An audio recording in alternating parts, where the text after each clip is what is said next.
no question that fear is probably the most powerful force that drives human action.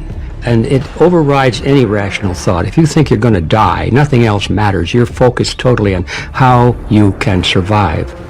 I think that's important to keep in mind because fear can be generated falsely by a false narrative. People can be told that something is going to happen that's very bad, and if they believe it, they'll be afraid of it, even though it's an invented scenario. So if you want to control people's activities and even their thoughts today, all you have to do is scare them. It doesn't make too much difference whether the threat that you're using to scare them is real or fabricated. As long as they believe it's real, that's all that's important.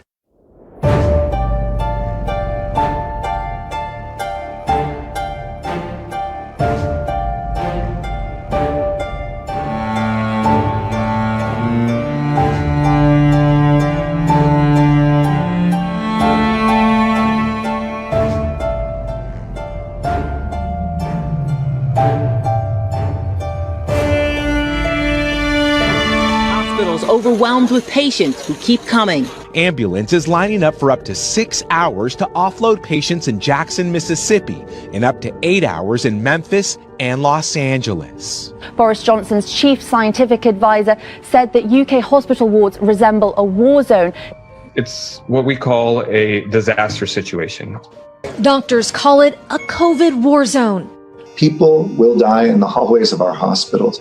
A sign of how dire the situation is, the governor announcing that he has ordered more body bags and refrigerated trucks to handle the increase in deaths statewide. Yet citizen journalists visited many of the reported hot zones and uncovered they were remarkably calm. Entire parking lots were empty, along with the waiting rooms, hallways, and patient areas. This same pattern transpired around the world. I came here all the way from Winnipeg so that I could check it out with my very own eyes. And I'm going to walk through it with you so you can see for your very self exactly how not busy it is. This is the waiting room. It would normally be packed with people, as you can see, completely empty today. And there's no one in the hospital. Exactly. Nobody. Nobody. What is going on in this country? They discharged everybody. Yeah. So there's nobody even in there. Nobody's in there. Nobody's in the hospital. How is that possible in a medical pandemic? That's fake news, that's why. And Elmhurst Hospital is really at the center of this crisis here in the city and in the country, with doctors desperately trying to keep up with the growing number of patients as supplies dwindle. This is the epicenter of the apocalypse, but it sure looks like a ghost town to me. Where's all the sick people at? Where's all the COVID patients? Oh, behind these? No. Every single day, patients are lining up outside here, many of them with cold and flu-like symptoms. They come here to be tested. And look at that. Nobody. Completely empty. There's just police, no EMS, nothing. You can see barricades behind us set up here outside of the hospital to keep order here because so many have been lining up every day to get tested. Where's the long lines of people trying to get tested? I've been here for an hour. Not one person has walked up to the tents. Not one. Okay? So, and look at all the ambulances down the block. You see any ambulances? Somebody else take a video. Look at, more people are taking videos because no one's believing the fake media. You see all the ambulances that are on the block down there? They're all parked. They've been there for an hour. A refrigerated truck has now been brought in here, a makeshift morgue. Here's the refrigerated truck for the dead people, but no action. City ambulances have seen a surge in calls, responding to nearly 5,800 Thursday. All parked ambulances, no patients, nobody's rushing anywhere. In fact, we've got a couple of ambulances here waiting to be called into action. Here's some busy, crazy busy guys. Yep, they're on their cell phone, watching Netflix. And officials say this, unfortunately, is just the beginning, with the crisis expected to last for months and the peak of it all still on the horizon. So again, there are no lines of people. There is no mass chaos out here, contrary to what the mainstream media is telling you.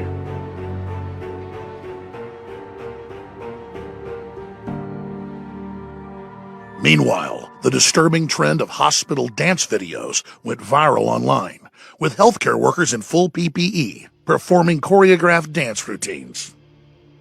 They said there was a critical shortage in personal protective equipment, that hospital workers were overwhelmed, and that people were dying. Yet we saw numerous examples across the world of doctors and nurses joking around in vacant hospitals. You would think a pandemic would be a solemn time, especially for those on the front lines. The hard facts are as follows. Protocols were implemented that changed how we treat upper respiratory illness. Elderly hospice patients were wrongfully put on ventilators. People sick with respiratory symptoms were told to stay at home. Others were quarantined, with the elderly in long-term care facilities. Taxpayers paid for empty field hospitals, which were only to be taken down, most without seeing a single patient. Like the State University Stony Brook and Old Westbury facilities, and the U.S. Navy hospital ship in New York. The state of Colorado continues to shell out millions of dollars in taxpayer money for a field hospital that has never been used, not once. We found hundreds of beds empty at Wisconsin's makeshift alternative care facility in Milwaukee. The state's 3 overflow field hospitals remain open, but empty. The tents put in place by many hospitals across the nation were set up to help in the event of an overflow of emergency room patients. SIPO says the tents were never used at St. Luke's Monroe campus. Furloughs of hospital staff increased, and life-saving procedures were canceled or delayed. Hospitals across the country are cutting pay and furloughing workers and healthcare workers in the upstate. They're feeling the impact as well. Emergency rooms around the Bay Area appear to be unusually empty. We've seen a 40% drop in the emergency room visits. You know, this is a phenomenon that's being seen throughout the East Bay. Our volumes are significantly down from normal, and that's what is being seen across the entire Bay Area. KPIX News surveyed local medical centers. We found visits to Bay Area EDs have dropped anywhere from 30 to 50%. Hundreds of hospital staff have been furloughed across Tennessee. 4,000 more furloughs were announced, bringing the total up to 5,500. Now, UW Medicine Hospital leaders, they're also going to be taking cuts to their salaries. Have you been furloughed yourselves? Yes, as a matter of fact, today I am off today because of low volume. Why the heck are hospitals telling healthcare workers to stay home during the biggest health crisis of our lifetime? The reality is that many people die every day, especially with a large aging population. So how should we interpret the constantly rising numbers of COVID cases and deaths? Just how accurate and reliable are these figures? It is imperative that you understand the information we are about to show you, because the elite intend to keep us in fear and use more lockdowns to further their agenda.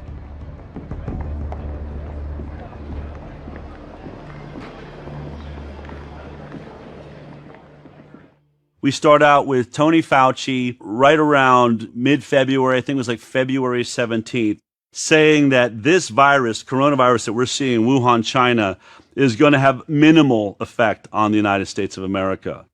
And then within about 11 or 12 days, on February 28th, Bill Gates comes forward and says, no, in fact, this is the once-in-a-century pandemic that we've been planning for. Of course, he's referencing Event 201 and the work that they have been doing to prepare for a pandemic in the future. And then overnight, literally I think it was within about 5 or 6 days, right around March 4th, the CDC, the Centers for Disease Control and Prevention, changes the way that we calculate death of specifically coronavirus. Remember, coronavirus is just amongst, it's a family of viruses that are included in what we call the common cold. Rhinovirus, coronaviruses. We also have flu viruses. Why were we all of a sudden singling out one of these viruses and changing the way that we were going to calculate death. And then here's what happened. Up until that March 4th decree by the CDC that was sent out to every corner, every hospital, every doctor, saying you're going to change the way you record death here. Well, prior to that, everyone that's ever had a relative die of heart disease or die of cancer, we're all used to what we're told by the hospital. Usually, they don't actually die of the heart failure, they die of pneumonia. In cancer, it happens all the time. They got pneumonia. How'd they get pneumonia? Well, they caught a flu or they caught a cold. And normally that won't affect people, they'll tell you, but because their immune systems were so destroyed by the disease they were suffering from, their body was unable to mount a defense, they developed pneumonia, and they died. We never in those moments said they died of the flu, or they died of the coronavirus, or they died of the rhinovirus that infected them and then, gave them pneumonia. We always said died from complications of heart disease, died from complications of cancer. But now what the CDC was saying is, no, we're no longer going to say that the cause of death was the heart disease. No, we're going to make that cold what killed them, and the underlying situation will be, tossed off as, well, yeah, they had heart disease. Yeah, they had cancer. In fact, in the United States of America, about 96% of the people that died of coronavirus died with 2.5 other, on average, 2.5 other life-threatening comorbidities, meaning they didn't just have heart disease, they had heart disease and cancer, heart disease and COPD, diabetes and cancer. And so these extremely sick people make up the body of who was dying of coronavirus. But we have to ask ourselves, are they dying from coronavirus or are they dying with coronavirus? And I think that you skewed those numbers. Think about it. We have, 640,000 people die every year of heart disease. Hundreds of thousands die from cancer. Now, all of a sudden, the people that happen to have coronavirus, when they died of those, it would say it was a coronavirus death. That's one way you bloat the numbers of death from what could have been a common cold. This is from the National Vital Statistics Memo, March 24th, 21, and this is a quote from that. It says, the rules for coding and selection of the underlying cause of death are expected to result in COVID-19 being the underlying cause more often than not, end of quote. And then the National Director of Vital Statistics answered the following question. The question was a good one. Should COVID-19 be listed on the death certificate only with a confirmed case? You'd think that would be an obvious question that they would answer in the affirmative. Yes, of course, if you're going to call it COVID-19, there has to be a positive test. But this National Director, Stephen Schwartz, said, quote, COVID-19 should be reported on the death certificate for all decedents where the disease caused or is assumed to have caused or contributed to death.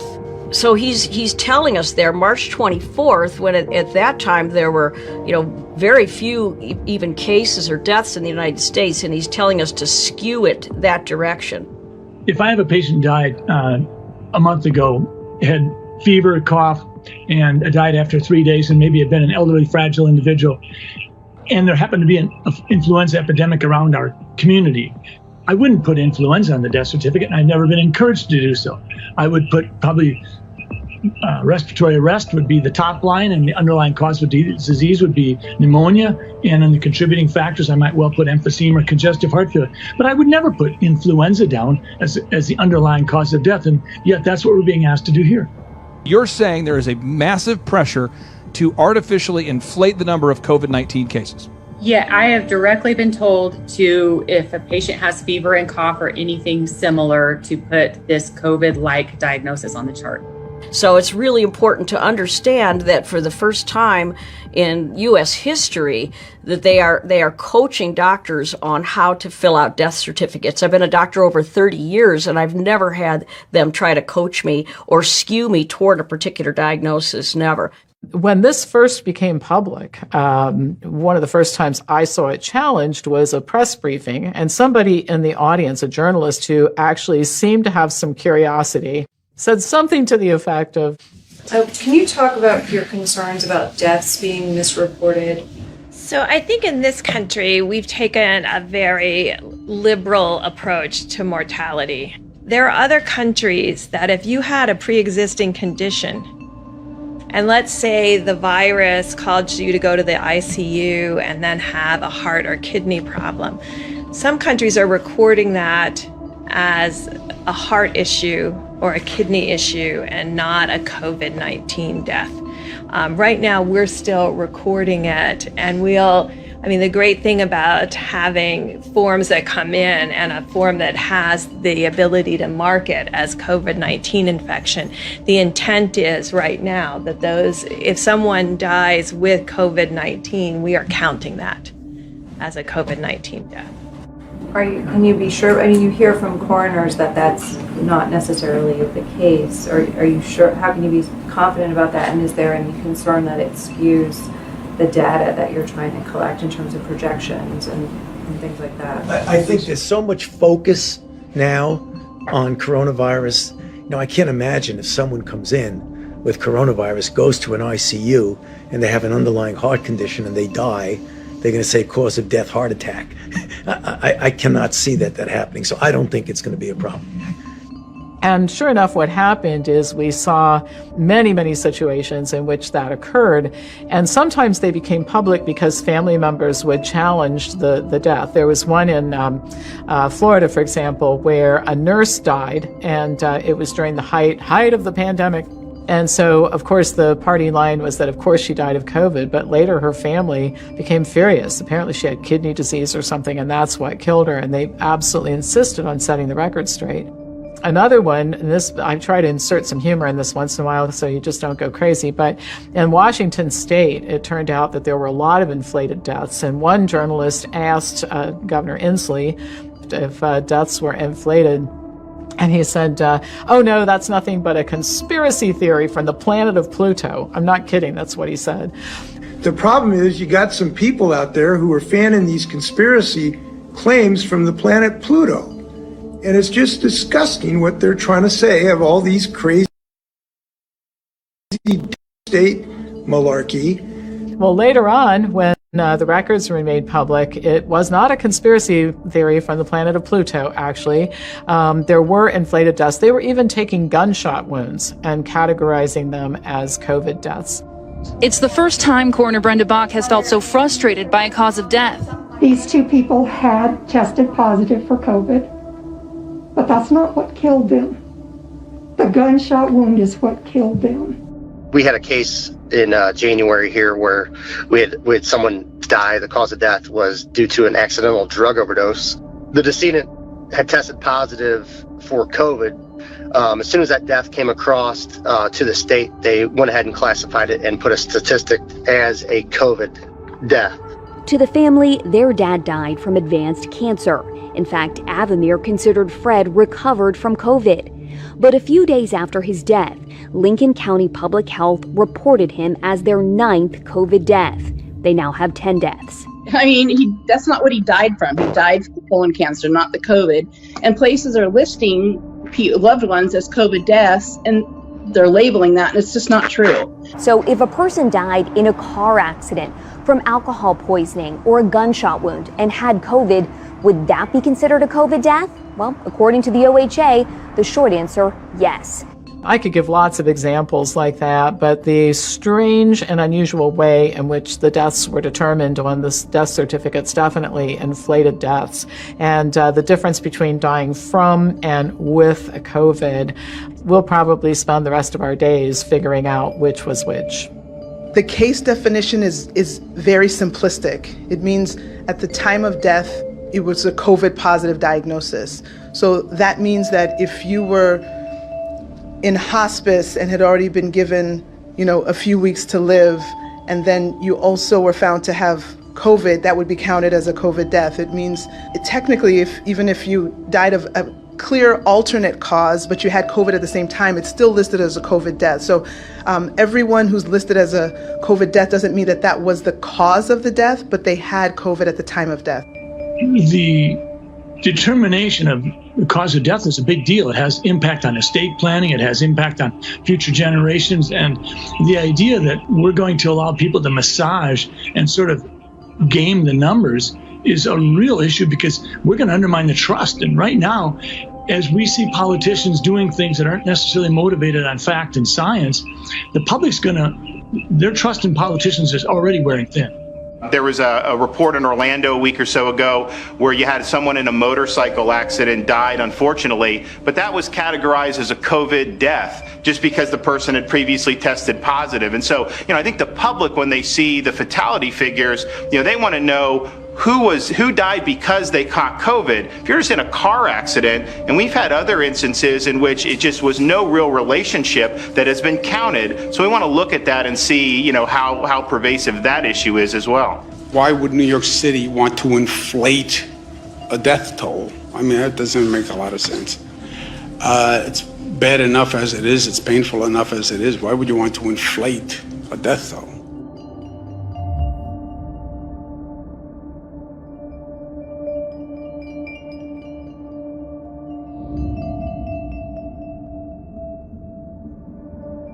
You will always have conspiracy theories when you have very challenging public health crises.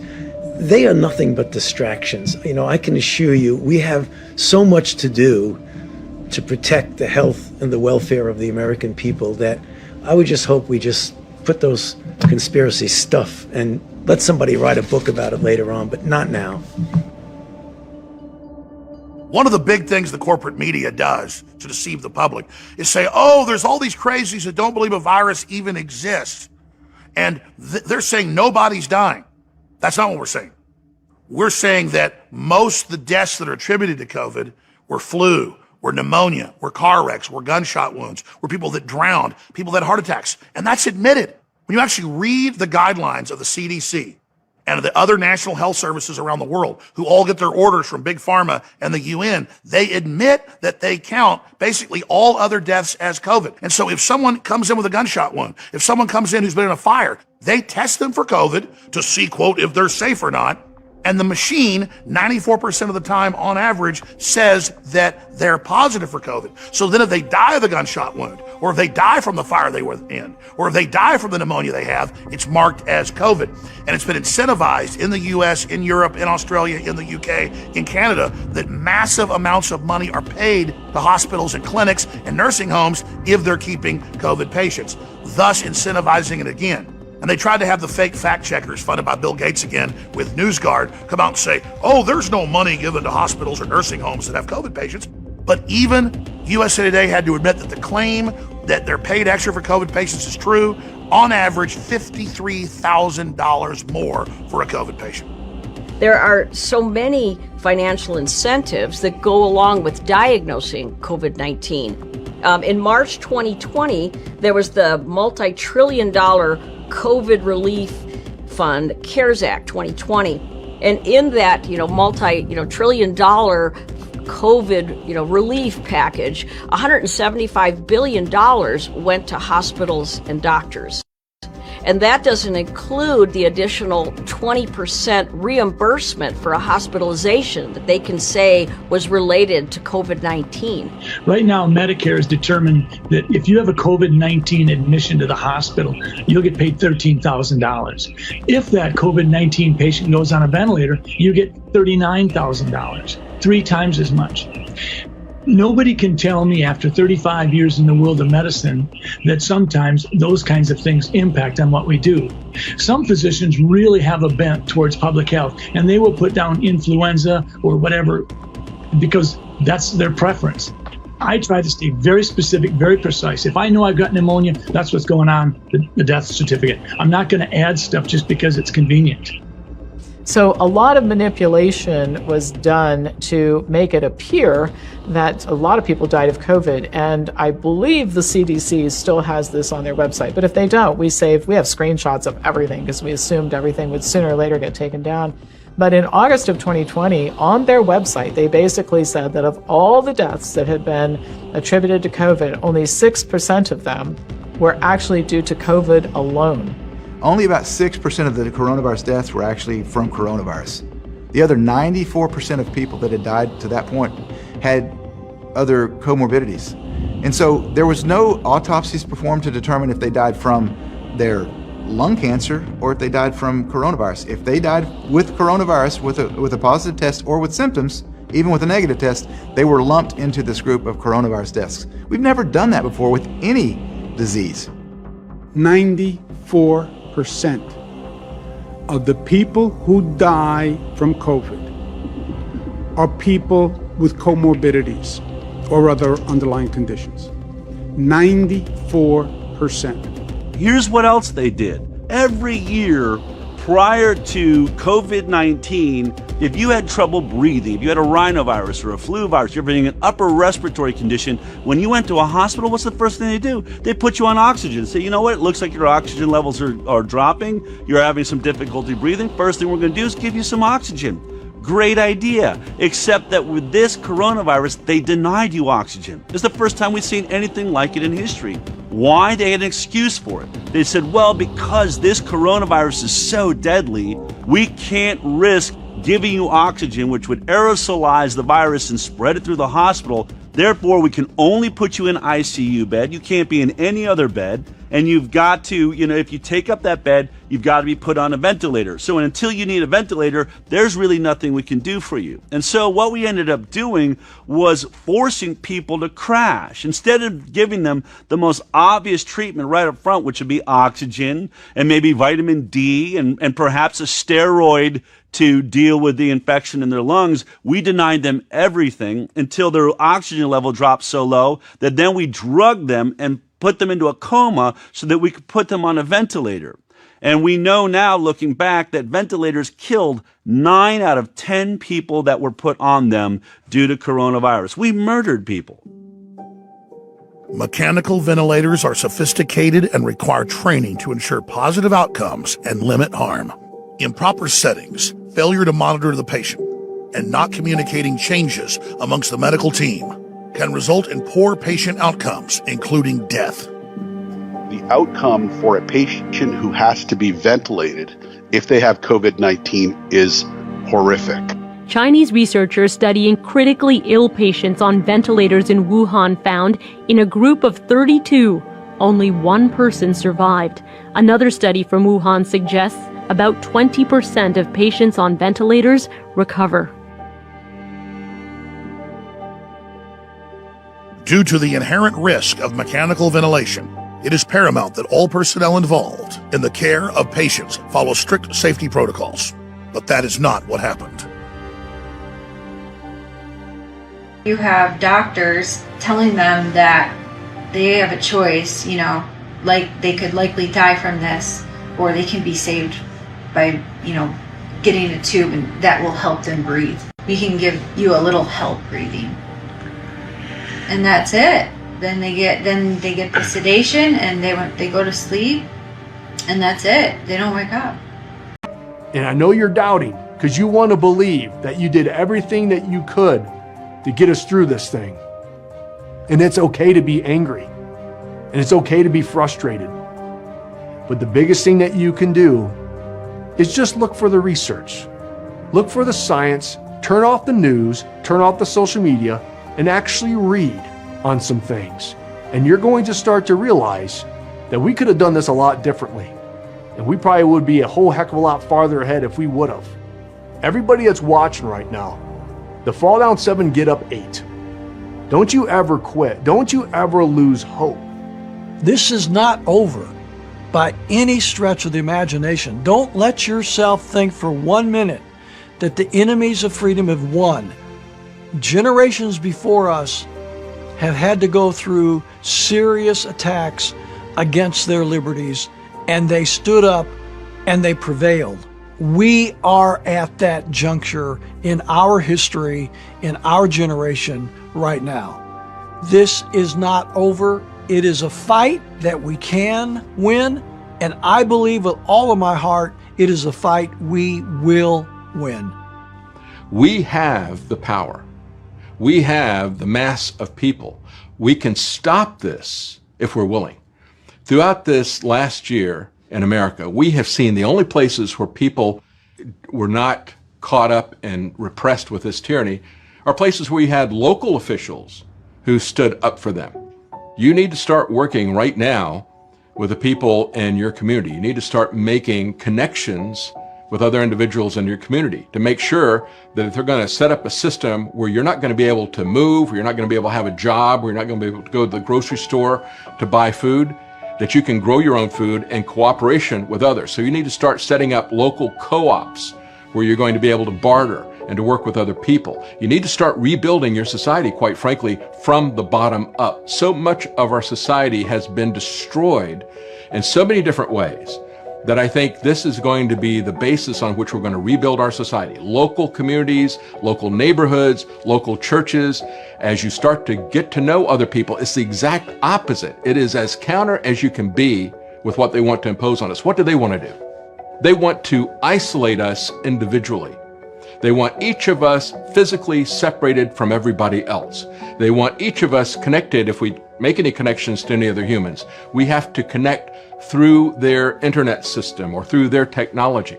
So we have to reject that. We have to set up our own system that is going to operate outside of that. We have to rebuild our society from the bottom up. There are more of us than there are of them. I want to be very clear about this message. The one thing that everyone can do is to refuse testing. And this is because testing is the primary tool that is being used to create artificial cases of a disease which characterize healthy people. And the number of cases that are found by this meaningless test in healthy people is the main reason that the government is using to shut us down and take away our freedoms. And if you submit for any reason to this test, you are driving that tyranny forward. Doctor is Latin for teacher. You're a teacher. You got into being a doctor to help people. And if we can't get to the root cause and tell the truth, man, are we really part of the problem or part of the solution? And those doctors that are watching this, I would encourage you to ask yourself this question. And this was the big question that I asked myself. What are the history books going to say about you? What are they going to say about you 5, 10, 15, 20, 100 years from now? What are they going to say like when I'm sitting around Thanksgiving and my family and my grandkids, my great-grandkids, years from now are going to say, hey, great-grandpa Naputi, what did you do during 2020 when, man, they tried to take away our freedoms. They tried to force us to do things that we couldn't. They were the ones that were trying to. What did you do, Grandpa? Did you sit in the basement and do nothing and just hope that things would be better? Or did you stand up for what was right? Did you stand up for a common goal, a conversation? Did you stand up for common sense and critical thinking? I think the answer is clear what I'm going to be doing. But what are you going to be doing? Are you going to be sitting in your basement? Are you going to wait for someone else to throw the flag up to go, hey, this is okay, you can come out of your hole now? Or are you going to wake up and go, wait a minute, bodies aren't stacking up. Wait a minute, they're pushing towards an agenda. They're saying the only way that I can get immune now is to get a vaccine. What about natural immunity? Natural immunity always overrides and supersedes a vaccine, but yet they changed the definition. That doesn't make sense. There's all these things that are called COVID sense, not common sense now. And you get to be the decision. But the cool thing is that God gave you and gave me free will. So the only person that's going to be able to make up that decision is you. The elite push fake diversity and inclusion. The truth is that every single one of us is essential. We are all being lied to, no matter your age.